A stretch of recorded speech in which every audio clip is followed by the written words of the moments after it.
Hello दोस्तों, मैं आलम और आप देख रहे हैं ज्ञान क्लासेस। ज्ञान क्लासेस में आप लोगों का स्वागत है। आज के हम इस वीडियो में पढ़ेंगे कि त्रिभुज क्या है, त्रिभुज का परिमाप क्या है, त्रिभुज किसे कहते हैं, त्रिभुज का क्षेत्रफल क्या है। सबसे पहले तो आपको ये समझना है कि क्वेश्चन जो एग्जाम्स में आते हैं वो कई तरह से पूछे जाते हैं। कभी क्वेश्चन आएगा कि त्रिभुज किसे कहते हैं, दूसरा त्रिभुज से क्या समझते हैं, तीसरा त्रिभुज के बारे में आप क्या समझते हैं, चौथा त्रिभुज किसे कहते हैं। कि तीन सरल रेखा से घिरी हुई आकृति को, तीन सरल रेखा से घिरी हुई आकृति को हम त्रिभुज कहेंगे या त्रिकोण कहेंगे। फिर एक बार समझ लेते हैं, तीन भुजा से घिरी हुई आकृति को त्रिभुज या त्रिकोण कहते हैं। हम इतना समझ चुके हैं। तीन, यहां पर एक बात आती है, तीन सरल रेखा। अब ये रेखा कितनी प्रकार की होती है? तो रेखा दो प्रकार की होती है, एक होती है सरल रेखा और एक होते हैं वक्र रेखा। सरल रेखा किसे कहेंगे इसको भी हम जान लेते हैं। जो रेखा एक ही दिशा में सीधी रेखा में चलती हो उसे हम सरल रेखा कहते हैं। जो रेखा दिशा बदल बदल कर चलती है उसे हम वक्र रेखा कहते हैं। फिर आइए नेक्स्ट क्वेश्चन की तरफ। लिखा हुआ है, तीन सरल रेखा से घिरी हुई आकृति को त्रिभुज या त्रिकोण कहता है। तो तीन सरल रेखा से घिरा हुआ है जिसकी सारी भुजा क्या है, बराबर है। अगर ये 5 होगा तो ये भी 5 होगा, ये भी 5 होगा, और इसका प्रत्येक कोण जो होगा वो 60 डिग्री का होगा। तो हमें इसको ऐसे, अगर हम ज्यामिति पढ़ते हैं तो इसमें हम इसको लिख सकते हैं ए बी बराबर बी सी बराबर सी ए, या ए सी भी कह सकते हैं, राइट। यानी इसके बराबर ये, इसके बराबर ये और इसके बराबर ये। Angle A, angle B, angle C, यानी कोण कोण बराबर। तो ये सब मिलाकर कितने हो जाएंगे, 180 डिग्री हो जाएंगे। तीनों कोण को मिलाते हैं तो हमें 180 डिग्री हो जाता है। चलिए हम क्या कहते हैं, ये ए बी सी, ये 90 डिग्री का कोण है। इसके जो भी सामने वाली रेखा होगा वो कर्ण कहलाएगा। ये होगा आधार और ये होगा लंब, जिसको ऊंचाई भी कह सकते हैं, आधार को चौड़ाई भी कह सकते हैं और कर्ण को कर्ण ही कहेंगे। चलिए फिर हम आगे सवाल की ओर चलते हैं। सवाल है, एक त्रिभुज है जिसकी लंबाई जो है 5 सेंटीमीटर है। तो हम लिखेंगे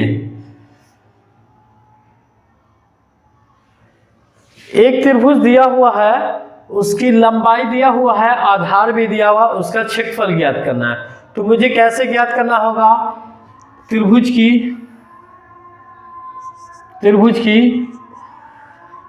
लंब बराबर या लंबाई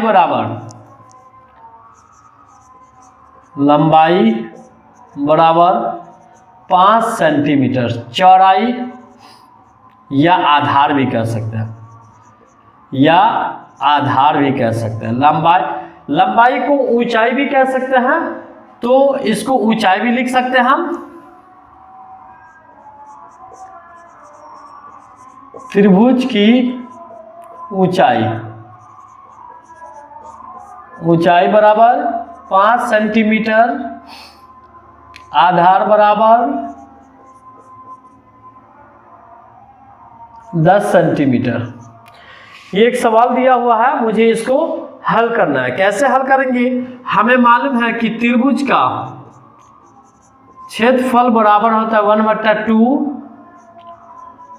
आधार गुने ऊंचाई। 1/2 दिया हुआ है और आधार मेरा कितना है 10 सेंटीमीटर है और ऊंचाई मेरा कितना है 5 सेंटीमीटर। इसको हम काटेंगे तो 2 पंचे 10, 5 को 5 से गुना करेंगे तो 5 25, लेकिन सेंटीमीटर को सेंटीमीटर से गुना करेंगे तो क्या हो जाएगा सेंटीमीटर स्क्वायर हो जाएगा। चलिए आधार बराबर क्या हो जाएगा फिर रूट अंडर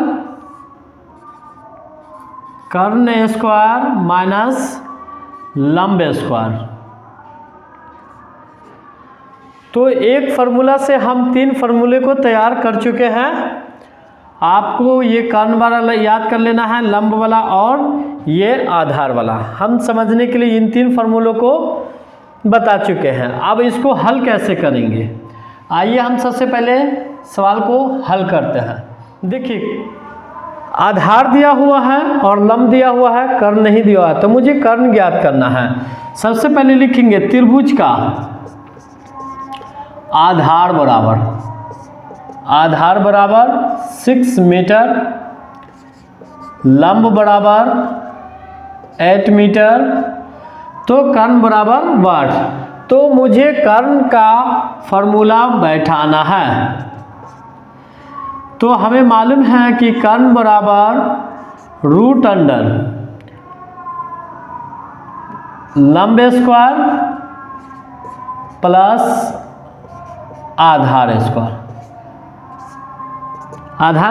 प्लस लंब स्क्वायर या लंब स्क्वायर प्लस आधार स्क्वायर भी कह सकते हैं।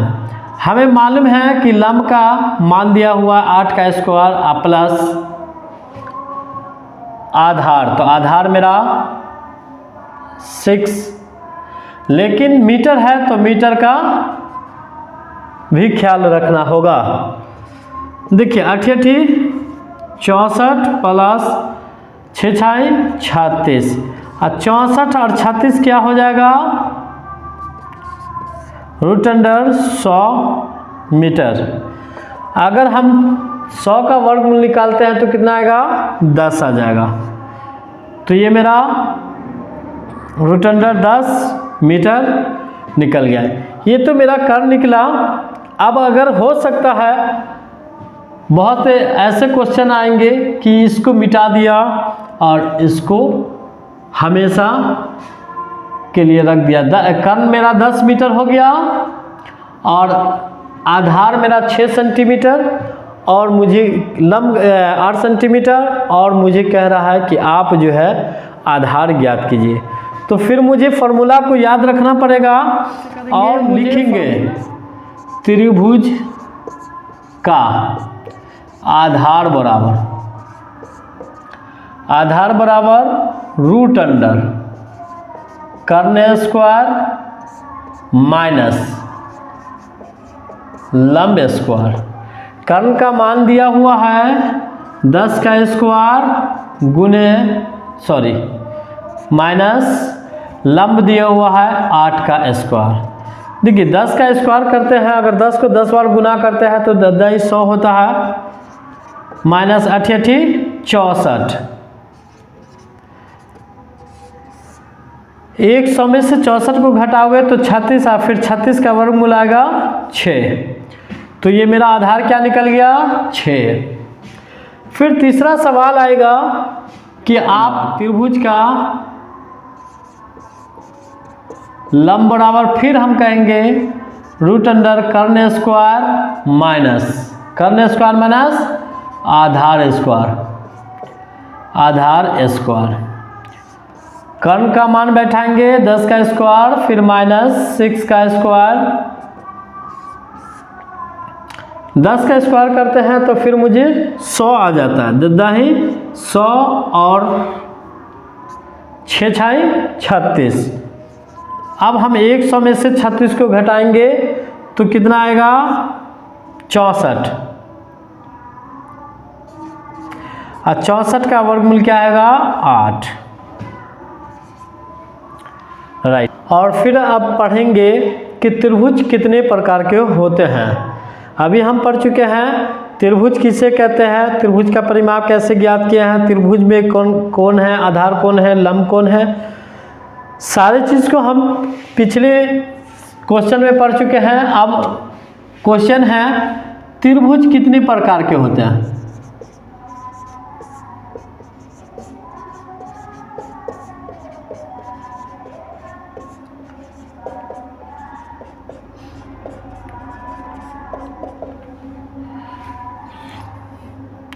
तो हमें मालूम है कि त्रिभुज 3 प्रकार के होते हैं। त्रिभुज 3 प्रकार के होते हैं, समबाहु त्रिभुज, समद्विबाहु त्रिभुज और विषमबाहु त्रिभुज।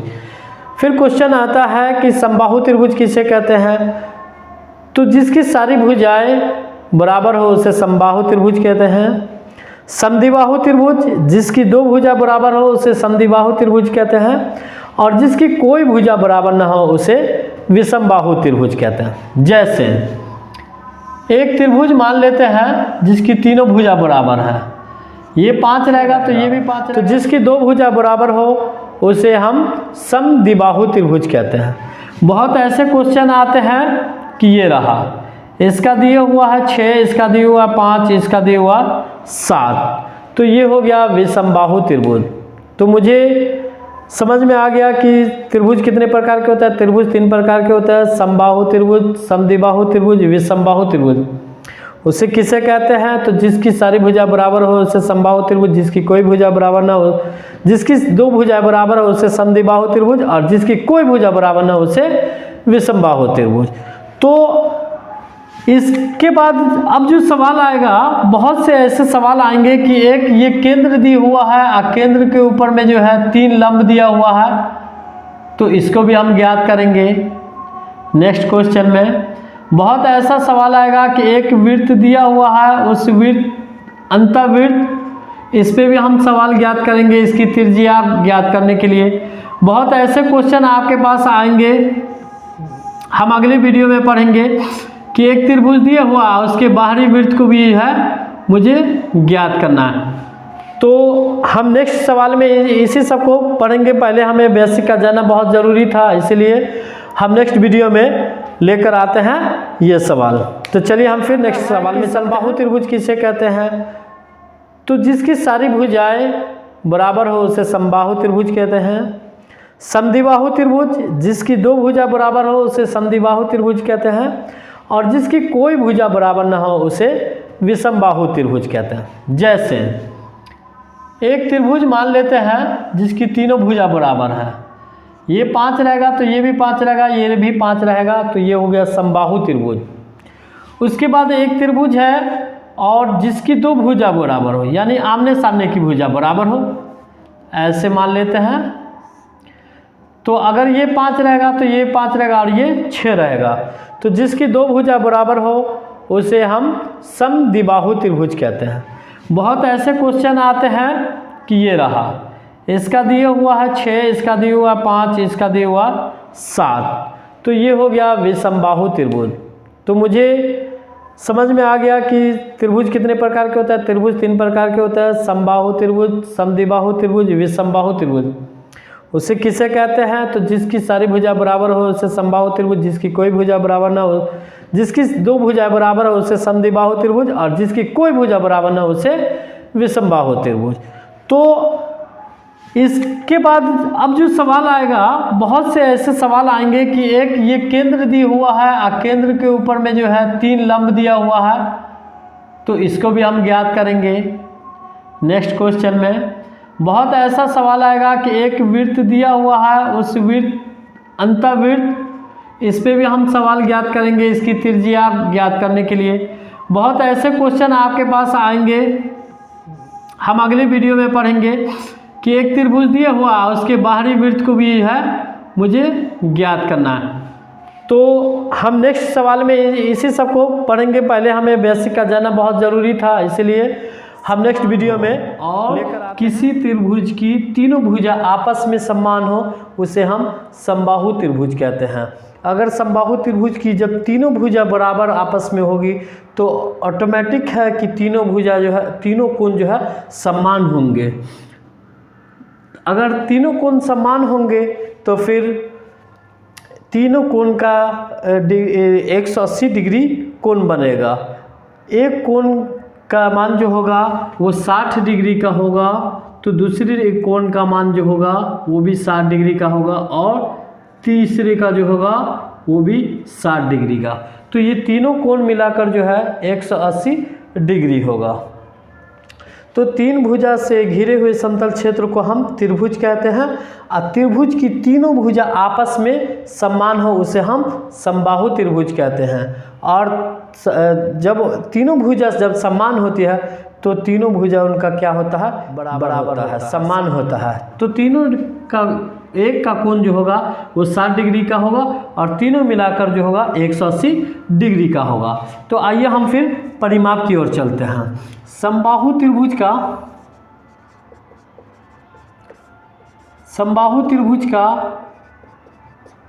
परिमाप बराबर होता है 3 इंटू भुजा। समबाहु त्रिभुज का परिमाप बराबर होता है 3 इंटू भुजा। तो अगर मान लेते हैं कि एक सवाल है, समबाहु त्रिभुज का एक भुजा दिया हुआ है, मान लेते हैं 10 मीटर दिया हुआ, तो समबाहु त्रिभुज का परिमाप क्या होगा।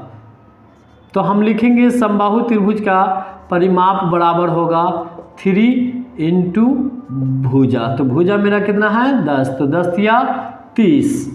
फिर दूसरा सवाल रहेगा कि किसी समबाहु त्रिभुज का जो है ना परिमाप ज्ञात करें, जिसकी भुजा जो है मान लेते हैं 15 सेंटीमीटर है, ए बराबर ऐसे मान लेते हैं 20 मीटर भुजा है। तो फिर हम परिमाप अगर इसका ज्ञात करेंगे, परिमाप तो 3 इंटू भुजा, तो 3 और ए का मान क्या हो जाएगा 20, तो 20 या 60। लेकिन कभी कभी ऐसा होता है कि आपको परिमाप दिया हुआ रहता है तो उसकी भुजा ज्ञात करना है। जैसे मान लेते हैं कि परिमाप बराबर 30 मीटर, तो हमें इसकी भुजा ज्ञात करना है। तो देखो परिमाप बराबर हमें मालूम है, परिमाप बराबर होता है 3 इंटू भुजा या 3a। तो परिमाप का मान दिया हुआ है 30 बराबर 3a, ये कैंसिल हो गया, 10 या 30, तो a बराबर क्या हो जाएगा 10 मीटर। फिर समबाहु त्रिभुज में एक और सवाल को लेकर चलते हैं। कभी किसी परिमाप जो है, परिमाप दिया हुआ रहेगा 80 मीटर, तो हमें उसका जो है भुजा ज्ञात करना है समबाहु त्रिभुज का। तो क्या करना होगा, मुझे मालूम है कि 80 परिमाप दिया हुआ है, परिमाप बराबर 3 भुजा, परिमाप का मान दिया हुआ 80 बराबर, इसको 60 मान लेते हैं,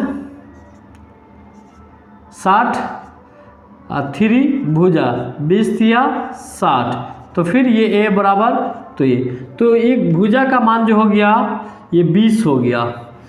तो इस तरह का सवाल है। अब हम चलते हैं, अभी तो हम परिमाप ज्ञात करें। हाँ, परिमाप में एक चीज़ और जानना होगा कि तीनों भुजा के बाहरी क्षेत्र को जो हम जोड़ते हैं, ये हमारा जो है ये बाहरी क्षेत्र है, समबाहु त्रिभुज का ये बाहरी क्षेत्र है, इसी को जो हम जोड़ते हैं तो परिमाप कहलाता है। आप तीनों भुजा को जोड़ेंगे तभी तो 3a आएगा, इसीलिए परिमाप बराबर होता है 3 इंटू भुजा। तो हमें इसे भी याद रखना होगा। तो एक तो परिमाप पर हो गया। अब चलते हैं, दूसरा आ जाते हैं ऊंचाई पर। बहुत सा होता है कि समबाहु त्रिभुज की ऊंचाई का मान दिया हुआ है, समबाहु त्रिभुज की ऊंचाई,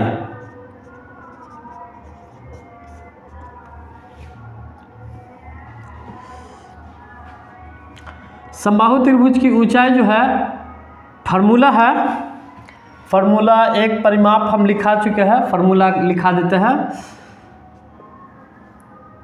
समबाहु त्रिभुज का परिमाप बराबर होगा 3 इंटू भुजा या 3a। उसके बाद आ जाते हैं समबाहु त्रिभुज की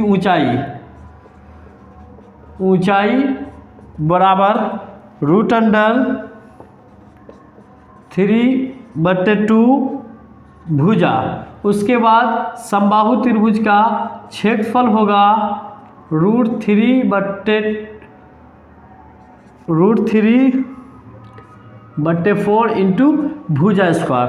तो अभी हम परिमाप ज्ञात किए हैं, अब मुझे ऊंचाई ज्ञात करना है। देखिए कभी दिया हुआ है √3/2 इंटू भुजा। अब कभी ऐसा होगा कि इसी समबाहु त्रिभुज का जो है ना, आपको भुजा दिया हुआ रहेगा तो उसकी ऊंचाई ज्ञात करना है, या ऊंचाई दिया रहेगा तो उसकी भुजा ज्ञात करना है। तो मुझे मालूम है कि एक त्रिभुज की जो है ना भुजा जो है ये मान लेते हैं 4 मीटर है, तो हमें इसकी ऊंचाई ज्ञात करना है। तो ऊंचाई पे क्या करेंगे 3/2, और मुझे ये ए जो होता है, ये तीनों भुजा जो है ऊंचाई है। अभी मैंने कहा 3 भुजा से घिरे हुए समतल क्षेत्र जिसकी ऊंचाई को जो है हम समबाहु त्रिभुज, ठीक है। तो ए का मान लेते हैं कि ये 4 है, भुजा का मान दिया हुआ है 4, ए बराबर 4। तो हम इससे क्या करेंगे 2 दूनी 4, तो इसका रूट अंडर इसका क्या होगा 2√3। तो ये एक ऊंचाई हो गया। फिर कभी कभी ऐसा भी रहेगा कि आपको भुजा का मान जो है दिया रहेगा 8, या 8 नहीं तो 24 मान लेते हैं, 18 मान लेते हैं। भुजा का मान 14 दिया हुआ है और मुझे उसकी ऊंचाई ज्ञात करना है। तो मुझे मालूम है कि ऊंचाई बराबर क्या होगा, समबाहु त्रिभुज की ऊंचाई बराबर होगा √3/2 इंटू भुजा। तो ऊंचाई बराबर हो जाएगा √3/2। अब भुजा का मान कितना दिया हुआ 14, 2 7 14, तो 7√3। तो ये आपका परिमाप भी ज्ञात हो गया और ऊंचाई भी ज्ञात हो गया। अब हम चलते हैं क्षेत्रफल। कभी कभी ऐसा होता है कि परिमाप दिया हुआ है तो आपको क्षेत्रफल ज्ञात करना है। तो सबसे पहले क्या करना है, आप पहले परिमाप को ज्ञात करेंगे। पहले जिसका मान दिया हुआ रहेगा उसी को हम पहले ज्ञात करेंगे। कभी होगा कि क्षेत्रफल दिया हुआ है तो उसकी भुजा परिमाप ज्ञात करें, तो पहले क्षेत्रफल को ज्ञात कर लेंगे, फिर उसके बाद हम परिमाप को ज्ञात करेंगे। जैसे कि इसी समबाहु त्रिभुज का भुजा दिया हुआ है, मान लेते हैं 5 दिया हुआ है, 5 मीटर दिया हुआ, तो हम उसी का क्षेत्रफल ज्ञात करेंगे। तो क्या बैठाएंगे √3/4 इंटू भुजा स्क्वायर। भुजा का मान कितना मैंने दिया था 5 मीटर। अब इसको क्या करेंगे, स्क्वायर है तो स्क्वायर करेंगे, √3/4 5 25। अब ये नहीं कोई कटेगा तो इसको आप लोग हल कीजिए। तो इस तरह से, और हमेशा एग्ज़ाम में समबाहु त्रिभुज के क्वेश्चन को लेकर 90% क्वेश्चन एग्ज़ाम्स में आते ही हैं। आप किसी भी एग्ज़ाम को अगर देखते हैं तो उसमें समबाहु त्रिभुज का ज़्यादा ही क्वेश्चन आपको मिलेंगे। समबाहु त्रिभुज और समद्विबाहु, ज़्यादातर से समबाहु त्रिभुज की क्वेश्चन वगैरह आता है कि समबाहु त्रिभुज दिया हुआ उसका परिमाप है, दिया हुआ उसका क्षेत्रफल ज्ञात करना है। कभी दिया परिमाप दिया हुआ रहता तो क्षेत्रफल ज्ञात करना रहता। तो उस स्थिति में आप लोगों को जिसका मान दिया हुआ रहेगा, अगर क्षेत्रफल का मान दिया हुआ रहेगा और परिमाप ज्ञात करना है तो आपको क्षेत्रफल पहले ज्ञात करना है, फिर उसके बाद परिमाप ज्ञात करेंगे। अगर परिमाप पहले दिया हुआ क्षेत्रफल ज्ञात करना है तो पहले परिमाप को ज्ञात करना है, फिर उसके बाद हमें क्षेत्रफल ज्ञात करना। सवाल की ओर आ चुके हैं। एक समबाहु त्रिभुज के अंदर स्थित किसी बिंदु से 3 भुजाएं, कहने का मतलब है कि एक समबाहु त्रिभुज है तो एक समबाहु त्रिभुज कैसा होगा, एक समबाहु त्रिभुज के स्थित अंदर स्थित किसी बिंदु से तीनों भुजा पर यानी किसी बिंदु से तीनों भुजा पर, कहने का मतलब है कि ये तीनों भुजा ऐसे और ऐसे और ये ऐसे, तीनों भुजा पर डाले गए लंब, ये तीनों क्या है, ये लंब है। ये तीनों डाले गए लंबाई की क्रमशः यानी A1, A2 और A3 हो तो समबाहु त्रिभुज की ऊंचाई हमें ज्ञात करना है। हमें समझना होगा, देखिए हमें मालूम है कि समबाहु त्रिभुज की ऊंचाई बराबर मुझे मालूम है √3/2 इंटू भुजा, लेकिन हमें इसकी जो है किसी बिंदु से तीनों भुजाओं पर डाले गए लंब की लंबाई क्रमशः। कहने का मतलब है कि एक समबाहु त्रिभुज है, उसके अंदर जो बिंदु है उसी पर से 3 अभिलंब डाला गया है, तो इसकी ऊंचाई मुझे ज्ञात करना है और इसका ऊंचाई का मान नहीं दिया हुआ, तो मुझे इसके फॉर्मूला ही पर बैठा देंगे तो ऑटोमेटिक हो जाएगा। तो इसकी ऊंचाई बराबर क्या होगा, इसकी ऊंचाई क्या दिया हुआ है, A1 plus A2 plus A3। तीनों भुजा जो होता है योग होता है, तीनों को हम जोड़ेंगे तो इसकी ऊंचाई के बराबर हो जाएगा। देखिए ये जो है तीनों अभिलंब है, इन तीनों को अगर हम जोड़ते हैं तो इसकी ऊंचाई के बराबर हो जाता है हमें। अब देखो हम A को ऐसे ही रख देते हैं तो ये क्या हो जाएगा, √3/2 और A plus A1 plus A2 plus A3। तो ये भुजा का मान निकल गया, तो ऊंचाई जो है निकल गया। अब ऊंचाई का जो मान दिया हुआ रहेगा उसको भी हम अगले सवाल की ओर आ चुके हैं। सवाल है, एक समबाहु त्रिभुज किसी बिंदु से तीनों भुजा की लंबिक दूरी, यानी एक समबाहु त्रिभुज है, उसके जो बीच की जो तीनों एक बिंदु है उसकी जो तीनों भुजा की लंबिक दूरियां जो है, एक है √3, तो √3, एक है 2√3 और एक का मान दिया हुआ है √3, तो इसका परिमाप ज्ञात करें। तो मुझे मालूम है कि समबाहु त्रिभुज का जो है ऊंचाई सबसे पहले ज्ञात करेंगे तब जाकर परिमाप। ऊंचाई इसलिए ज्ञात करेंगे कि मुझे भुजा पहले ज्ञात करेंगे तभी जाकर जो है परिमाप ज्ञात होगा या क्षेत्रफल ज्ञात करना होगा। तो मुझे तो ऊंचाई का मान दिया हुआ है ही है और उसमें मुझे पहले भुजा ज्ञात करना, भुजा ज्ञात करने के बाद मुझे परिमाप ज्ञात करेंगे। तो आइए, समबाहु त्रिभुज की ऊंचाई यानी फॉर्मूला होता है √3/2 × A और इन तीनों भुजा का मान दिया हुआ था, तीनों भुजा का योग। हम क्या किए हैं कि इन तीनों को जोड़ दिए, 1 2 तो 3 और 1 4, तो 4√3। हम इसको क्या किए हैं, √3 से √3 को काट दिए हैं और A बराबर आने दिया, इस दोनों को मल्टीप्लाई कर दिए हैं क्योंकि तिरछा तिरछी है, तो ये 4 दूना 8, तो ये मेरा भुजा निकल गया यानी ऊंचाई ज्ञात हो गया। अब समबाहु त्रिभुज का परिमाप बोल रहा है, तो समबाहु त्रिभुज का परिमाप बराबर होता है 3 × भुजा, इसलिए 3 × भुजा तो 8×3 = 24। तो ये मेरा परिमाप ज्ञात हो गया। फिर नेक्स्ट वीडियो में चलिए, एक त्रिभुज है, एक समबाहु त्रिभुज है, उसके अंदर एक वृत्त है, उसके अंदर एक वृत्त है, उसकी जो भुजा मुझे ज्ञात करना है, लेकिन केंद्र से परिधि तक की जो दूरी होते हैं वो त्रिज्या कहलाती है, जिसको हम r से ज्ञात करेंगे। तो इसका हम लिखेंगे समबाहु त्रिभुज, समबाहु त्रिभुज की अंतः त्रिज्या यानी r से हम अंतः त्रिज्या को r से सूचित करेंगे और बाह्य वृत्त की त्रिज्या को R से सूचित करेंगे, उसको दर्शाएंगे। तो समबाहु त्रिभुज की अंतः त्रिज्या बराबर A/2√3। एक वृत्त दिया हुआ है और इसकी त्रिज्या ये है, हमें जो है ना किसी भुजा का मान लेते हैं √3 दिया। अगर एक भुजा का मान 4√3 है तो तीनों भुजा का मान क्या होगा, 4√3 हो जाएगा। तो हमें मालूम है और मुझे इसकी त्रिज्या ज्ञात करनी है। तो कैसे ज्ञात करना होगा, मुझे मालूम है कि समबाहु त्रिभुज की अंतः त्रिज्या को जो है r से सूचित करते हैं और r बराबर होगा A/2√3। A का मान दिया हुआ है 4√3। A जो होता है वो भुजा कहलाता है और 2√3, 2 से 2 दूनी 4, √3 से √3 कैंसिल हो गया तो बचा 2। कहने का मतलब ये है कि भुजा में 2√3 से भाग देने पर अंतःवृत्त की त्रिज्या का जो है त्रिज्या निकल जाएगा।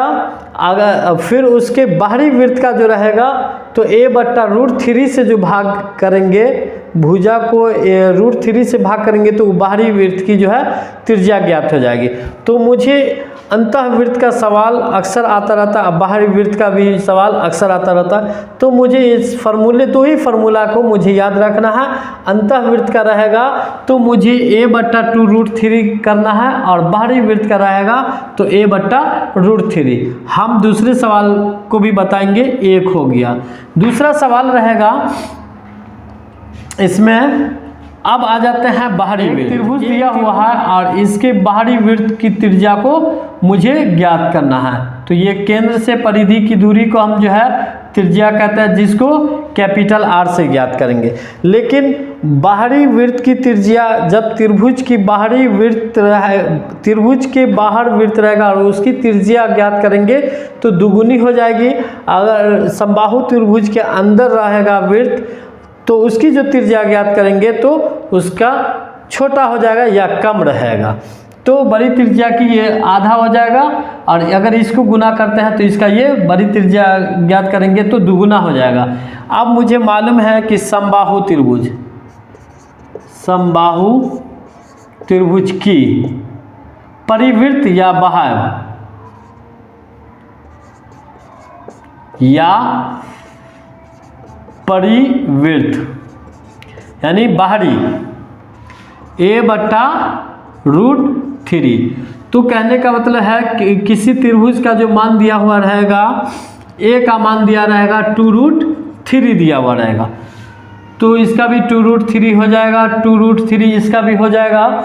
तो हमें इसका जो है ना पहले, हाँ एक चीज़ और मुझे ध्यान रखना है कि जब किसी त्रिभुज के अंतःवृत्त की त्रिज्या अगर ज्ञात कर लेंगे तो ऑटोमेटिक है, अगर यह हम अंतःवृत्त की त्रिज्या ज्ञात कर लिए हैं तो उसकी परिधि ऑटोमेटिक ज्ञात कर सकते हैं, उसका क्षेत्रफल जो है ऑटोमेटिक ज्ञात कर सकते हैं। तो हम अंतःवृत्त की त्रिज्या ज्ञात किया तो उसकी परिधि मुझे ऑटोमेटिक ज्ञात करना आ जाएगा। फिर उसी तरह से समबाहु त्रिभुज की परिवृत्त बाहर की त्रिभुज की जो है ना मुझे त्रिज्या ज्ञात करना है। तो क्या a का मान क्या हो जाएगा 2√3/√3। √3 से √3 कैंसिल हो गया तो बचा। तो बाहरी वृत्त की त्रिज्या को हम क्या चीज़ से सूचित करते हैं, कैपिटल R से ज्ञात करते हैं त्रिज्या, यानी कैपिटल R से। तो हमारी बाहरी वृत्त की त्रिज्या क्या हो जाएगी 2 हो जाएगी। चलिए, एक समबाहु त्रिभुज जिसकी भुजा की लंबाई 6√3 है। कहने का मतलब है कि एक समबाहु त्रिभुज है और उसकी भुजा जो है 6√3 सेंटीमीटर है। तो परिवृत्त की त्रिज्या की लंबाई कितनी होगी, तो मुझे क्या ज्ञात करना होगा, परिवृत्त की त्रिज्या। तो हमें मालूम है कि परिवृत्त की त्रिज्या बराबर समबाहु त्रिभुज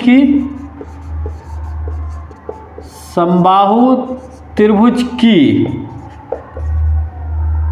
परिवृत्त या बाह्यवृत्त परिवृत्त की त्रिज्या यानी कैपिटल R बराबर क्या होगा a/√3 हो जाएगा। तो a का मान कितना निकला 6√3 सेंटीमीटर बटे √3। अब हम क्या करेंगे, √3 से √3 को कैंसिल कर देंगे तो बचा मेरा 6।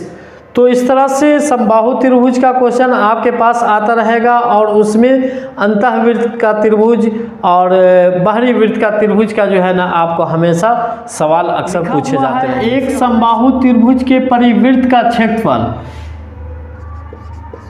समबाहु त्रिभुज का परिवृत्त का क्षेत्रफल 3 पाई वर्ग सेंटीमीटर है। तो त्रिभुज का परिमाप ज्ञात करें। कहने का मतलब है कि वृत्त दिया हुआ है, वृत्त का क्षेत्रफल दिया हुआ और मुझे उसका परिमाप ज्ञात करना है। तो देखिए लिखते हैं समबाहु त्रिभुज का क्या दिया हुआ, क्षेत्रफल दिया हुआ 3 पाई सेंटीमीटर। तो हमें मालूम है कि वृत्त का क्षेत्रफल बराबर क्या होता है, परिवृत्त का क्षेत्रफल, या आप लिख सकते हैं या बोल भी सकते हैं कि वृत्त का क्षेत्रफल बराबर होता है क्षेत्रफल बराबर, वृत्त का क्षेत्रफल बराबर पाई आर स्क्वायर। देखिए समबाहु त्रिभुज का क्षेत्रफल दिया हुआ क्षेत्रफल क्या है, 3 पाई बराबर पाई आर स्क्वायर। पाई से पाई कैंसिल हो जाएगा, आर स्क्वायर बराबर 3। अब जब ये स्क्वायर हटता है तो वो किस में चला जाता है, ये रूट अंडर में। तो ये मुझे अंतःवृत्त की त्रिज्या ज्ञात होगी। अब मुझे कैपिटल आर यानी बाहरी वृत्त की त्रिज्या ज्ञात करना है। तो मुझे बाहरी वृत्त की त्रिज्या बराबर लिखना होगा, बाहरी वृत्त का परिमाप बराबर त्रिभुज का परिमाप, यानी बाहरी त्रिभुज का जो परिमाप यानी कैपिटल आर ज्ञात करेंगे तो बाहरी त्रिज्या का जो परिमाप बराबर है ए बट्टा क्या होता है, रूट अंडर 3। और मुझे ए का मान क्या आया है, आर का मान कितना आया है, रूट 3 बराबर ए बट्टा 3। देखो ए बराबर रूट 3 गुना रूट 3, रूट 3 को रूट 3 से गुना करेंगे तो क्या आएगा, 3 आ जाएगा। तो ये मेरा क्या निकल गया, कैपिटल आर, यानी परिमाप ज्ञात हो गया। अब मुझे इसका परिमाप ज्ञात करना होगा। तो परिमाप बराबर क्या हो जाएगा, परिमाप बराबर होगा त्रिभुज का, समबाहु त्रिभुज का परिमाप बराबर 3 इंटू भुजा। 3 तो है, अब भुजा का मान कितना आया, 3, 3 तिया 9। तो ये मेरा सवाल रहा। हर सवाल को आप एक एक गौर करके पढ़िए, ऑटोमेटिक आपको कहीं ना कहीं समझ में आएगा। अगर नहीं समझ में आता है तो आप प्लीज़ हमें कमेंट कीजिए, हम उसका जवाब